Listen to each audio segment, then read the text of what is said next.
আসসালামু আলাইকুম। জসিন্তা জিনিয়া স্বাগত জানাচ্ছি এনটিভির দেশের খবরে। ক্রাউন সিমেন্ট শিরোনাম দেখছিলেন, এবার পুরো খবর। সেনাবাহিনীকে ঢালাওভাবে ম্যাজিস্ট্রেসি পাওয়ার দেয়া ঠিক হয়নি বলে মন্তব্য করেছেন বিএনপি মহাসচিব মির্জা ফখরুল ইসলাম আলমগীর। মির্জা ফখরুল বলেন, দেশের যেসব স্থানে পরিস্থিতি শান্ত সেখানে ম্যাজিস্ট্রেসি পাওয়ার দেয়া অনাকাঙ্ক্ষিত। সকালে ঠাকুরগাঁও প্রেস ক্লাবে ছাত্র জনতার আন্দোলনে নিহতের পরিবার ও আহতদের সাথে সাক্ষাৎকালে তিনি কথা বলেন। পরে মির্জা ফখরুল জেলায় ছাত্র জনতার আন্দোলনে নিহত 4 পরিবার এবং আহত 43 জনের হাতে মোট 15 লাখ টাকা তুলে দেন। জেলার সিনিয়র নেতারা এ সময় উপস্থিত ছিলেন। ম্যাজিস্ট্রেসি পাওয়ার আমি মনে করি যে সেই সমস্ত এলাকাতে দেওয়া দরকার যে সমস্ত এলাকাতে নিয়ন্ত্রণের বাইরে চলে গেছে, কিন্তু যে সমস্ত এলাকাতে পিসফুল আছে, শান্তিপূর্ণ আছে, যেখানে রাজনৈতিক নেতা কর্মীরাই সমস্ত বিষয়গুলোকে নিয়ন্ত্রণ করছেন, সেইখানে এই ম্যাজিস্ট্রেসি পাওয়ার দেওয়ার নতুন সমস্যা তৈরি করা সমীচীন হবে না, বুদ্ধিমানের কাজ হবে না। আমি তাই অন্তর্বর্তীকালীন সরকারকে অনুরোধ করব, তারা বিষয়টি পুনর্বিবেচনা করবেন এবং কখনোই এমন কোনো ব্যবস্থা নেবেন না যেটা সামগ্রিকভাবে তাদের জন্য বুমেরাং হবে, দেশের মানুষের জন্য একটা বুমেরাং হয়ে যাবে। হবিগঞ্জে মানহানির একটি মামলা থেকে খালাস পেয়েছেন বিএনপির ভারপ্রাপ্ত চেয়ারম্যান তারেক রহমান। দুপুরে হবিগঞ্জের senior judicial magistrate Mohammad Abdul Alim এ আদেশ দেন। বিষয়টি নিশ্চিত করে তারেক রহমানের আইনজীবী অ্যাডভোকেট নুরুল ইসলাম বলেন, ভুয়া অভিযোগে এক ছাত্রলীগ নেতা মামলাটি দায়ের করেছিলেন। এটি মিথ্যা প্রমাণিত হওয়ায় বিচারক মামলা থেকে বিএনপির ভারপ্রাপ্ত চেয়ারম্যান তারেক রহমানকে বেকসুর খালাস দিয়েছেন। 2014 সালের 15 ডিসেম্বর লন্ডনের একটি পত্রিকায় বিএনপির ভারপ্রাপ্ত চেয়ারম্যান তারেক রহমানের সাক্ষাৎকার ছাপা হয়। ওই সাক্ষাৎকারকে কেন্দ্র করে মানহানির অভিযোগ এনে তারেক রহমানের বিরুদ্ধে মামলা দায়ের করেন ছাত্রলীগ নেতা আসাদুজ্জামান খান তুহিন। রাজধানী কোতোয়ালি থানার বৈদেশিক মুদ্রা নিয়ন্ত্রণ আইনের মামলায় সাবেক প্রধানমন্ত্রী শেখ হাসিনার বেসরকারি শিল্প ও বিনিয়োগ বিষয়ক উপদেষ্টা সালমান এফ রহমান এবং সাবেক আইনমন্ত্রী আনিসুল হকের ফের 5 দিনের রিমান্ড মঞ্জুর করেছে আদালত। সকালে ঢাকা মেট্রোপলিটন ম্যাজিস্ট্রেট মোহাম্মদ আরিফুর রহমানের আদালত শুনানি শেষে এ আদেশ দেন। এদিন এ মামলায় তাদের গ্রেফতার দেখানো সহ 7 দিনের রিমান্ডে নিতে আবেদন করেন তদন্ত কর্মকর্তা উপপরিদর্শক মোহাম্মদ রাশিদুল হাসান। এ সময় আসামি পক্ষ রিমান্ড বাতিল ও জামিন চেয়ে শুনানি করেন। অন্যদিকে রাষ্ট্রপক্ষ জামিনের বিরোধিতা করে। উভয় পক্ষের শুনানি শেষে আদালত জামিন নামঞ্জুর করে রিমান্ডের আদেশ দেয়। এর আগে গত 13 সেপ্টেম্বর নিউ মার্কেট থানার উপপরিদর্শক মোহাম্মদ সজীব মিয়া বাদী হয়ে কোতোয়ালি থানায় মামলা করেন। ঢাকা বিশ্ববিদ্যালয় ও জাহাঙ্গীরনগর বিশ্ববিদ্যালয় সংগঠিত মব জাস্টিস এবং নৈরাজ্য প্রতিবাদে ব্রিং ব্যাক জাস্টিস কর্মসূচি পালিত হয়েছে। সকালে রাজু ভাস্কর্যের পাদদেশে ঢাকা বিশ্ববিদ্যালয়ের সাধারণ শিক্ষার্থীদের ব্যানারে এই প্রতিবাদ সমাবেশ অনুষ্ঠিত হয়। এ সময় বক্তারা ঢাবি ও জাবিতে সংগঠিত হত্যাকাণ্ডের নিন্দা জানান। আইনশৃঙ্খলা রক্ষাকারী বাহিনীকে আহ্বান জানিয়ে তারা বলেন, এসব ঘটনা সুষ্ঠু তদন্ত করে অপরাধীদের শাস্তির আওতায় নিয়ে আসতে হবে। এ সময় বৈষম্য বিরোধী ছাত্র আন্দোলনের সমন্বয়ক লুৎফর রহমান মব জাস্টিস বন্ধ করতে সরকারের প্রতি ব্যবস্থা নেওয়ার আহ্বান জানান। বলেন, বৈষম্য বিরোধী ছাত্র আন্দোলন বিচারহীন কোনো হত্যাকাণ্ড সমর্থন করে না। আমরা স্পষ্ট ঘোষণা করছি, বাংলাদেশে কোথাও যদি মব জাস্টিস হয়, বৈষম্য বিরোধী ছাত্র আন্দোলনের বিপক্ষে রুখে দাঁড়াবে। দেশের কোথাও মব জাস্টিস যদি তৈরি হয়, আপনারা দ্রুত, এখন যেহেতু সেনাবাহিনী মাঠে আছে, পুলিশ মাঠে আছে, র্যাব মাঠে আছে, সকলকে অবহিত করুন এবং এই মব জাস্টিসকে আপনারা বন্ধ করুন।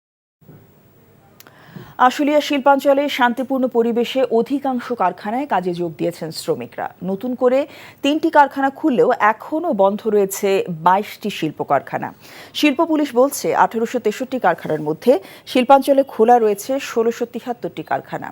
তৈরি পোশাক রপ্তানি কারখানা মালিকদের সংগঠন বিজিএমই এর সভাপতি খন্দকার রফিকুল ইসলাম বলেছেন, সকাল থেকেই অধিকাংশ কারখানায় কাজে যোগ দিয়েছেন শ্রমিকরা। পরিস্থিতির আরও উন্নতি হলে আগামী শনিবার বন্ধ সব কারখানা খুলে দেয়া হবে বলেও জানান তিনি। এদিকে ম্যাজিস্ট্রেসি ক্ষমতা নিয়ে মাঠে রয়েছে সেনাবাহিনী।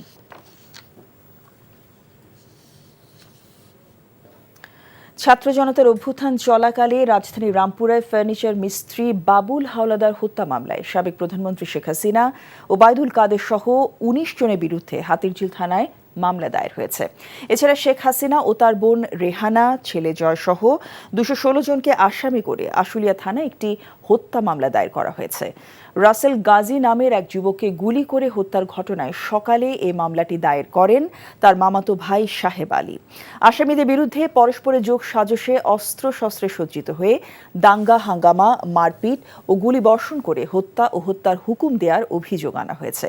মামলার এজাহারে বলা হয়, 5 অগস্ট বাইপাইল পুলিশ বক্সের পশ্চিম পাশে পুলিশ ও আওয়ামী লীগের সন্ত্রাসীরা বৈষম্য বিরোধী আন্দোলনে অংশ নেয়া ছাত্র জনতার উদ্দেশ্যে নির্বিচারে গুলি চালায়।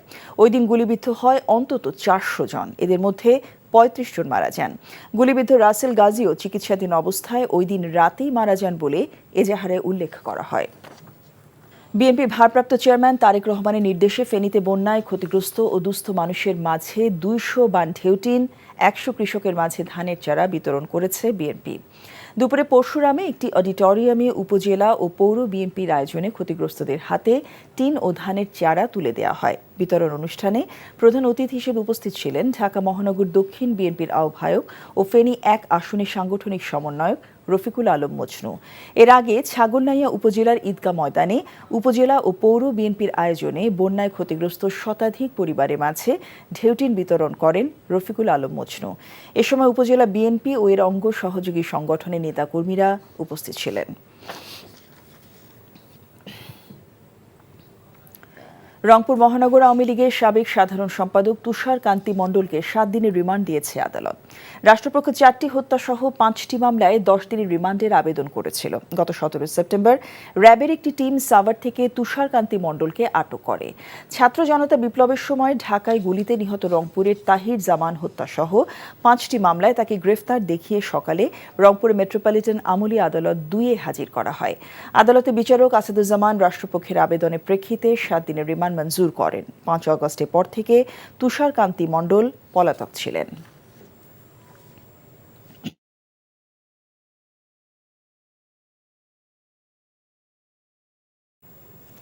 পিলখানা হত্যাকাণ্ডে সুষ্ঠু তদন্ত ও চাকুরিচ্যুত সকল বিডিআর সদস্যদের চাকুরিতে পুনর্বহাল সহ 9 দফা দাবিতে মানববন্ধন করেছে রাজবাড়ী বিডিআর কল্যাণ পরিষদ।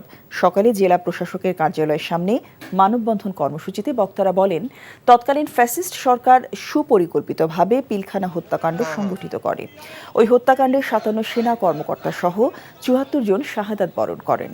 হত্যাকাণ্ডের ঘটনাকে তথাকথিত বিদ্রোহ বলে 18,520 বিডিআর সদস্যকে চাকুরিচ্যুত সহ বিভিন্ন মেয়াদে শাস্তি প্রদান করে তৎকালীন ফ্যাসিস্ট সরকার। ফলে হাজার হাজার বিডিআর সদস্য ও তাদের পরিবার মানবেতর জীবনযাপন করছে। পরে মানববন্ধন কর্মসূচি শেষে জেলা প্রশাসক বরাবর স্মারকলিপি প্রদান করা হয়। কুষ্টিয়া পদ্মার ভাঙনে নদীগর্ভে বিলীন হল জাতীয় বিদ্যুৎ সঞ্চালন গ্রিডের টাওয়ার। দুপুর 12টার দিকে টাওয়ারটি নদীগর্ভে বিলীন হয়ে যায়। Power grid company of Bangladesh লিমিটেডের ঈশ্বরদী সার্কেলের তত্ত্বাবধায়ক প্রকৌশলী শরীফুল ইসলাম জানান, ঝুঁকি বিবেচনায় সপ্তাহখানেক আগে থেকেই ওই সঞ্চালন লাইনে বিদ্যুৎ সরবরাহ বন্ধ ছিল।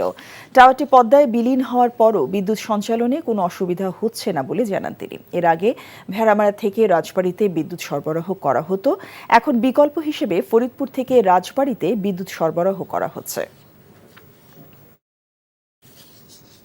মেহেরপুরকে নিজ জেলা মনে করে অগ্রাধিকার ভিত্তিতে কাজ করতে সবার সহযোগিতা চান নবনিযুক্ত জেলা প্রশাসক সিফাত মেহনাজ। বিকেলে জেলা প্রশাসক সম্মেলন কক্ষে গণমাধ্যম কর্মীদের সাথে মতবিনিময় সভায় তিনি এ সহযোগিতা চান। জেলা প্রশাসক বলেন, সবাই মিলে কাজ করলে জেলায় কোনো অপরাধ সংগঠিত হবে না। জেলা প্রেস ক্লাবের সভাপতি ও সাধারণ সম্পাদক সহ জেলায় কর্মরত প্রিন্ট, ইলেকট্রনিক মিডিয়ার সাংবাদিকেরা উপস্থিত ছিলেন।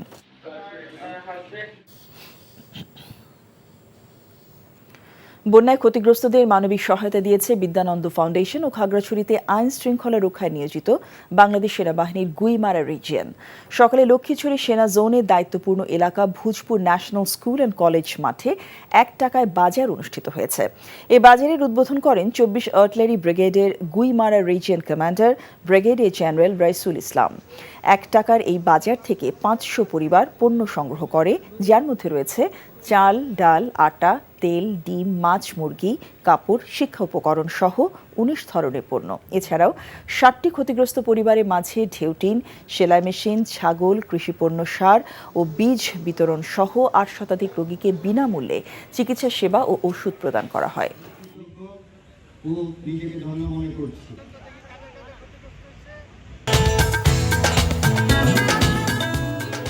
এই ছিল দেশের খবরে। এই খবরের ভিডিও সহ আপডেট জানতে ভিজিট করুন NTV অনলাইন www.ntvbd.com। এছাড়াও NTV জনপ্রিয় সব অনুষ্ঠান ও খবরের আপডেট জানতে ভিজিট করুন আমাদের ইউটিউব ভেরিফাইড ফেসবুক পেজ। 6টা ইভিনিং নিউজ দেখার আমন্ত্রণ রইল। সবাইকে ধন্যবাদ।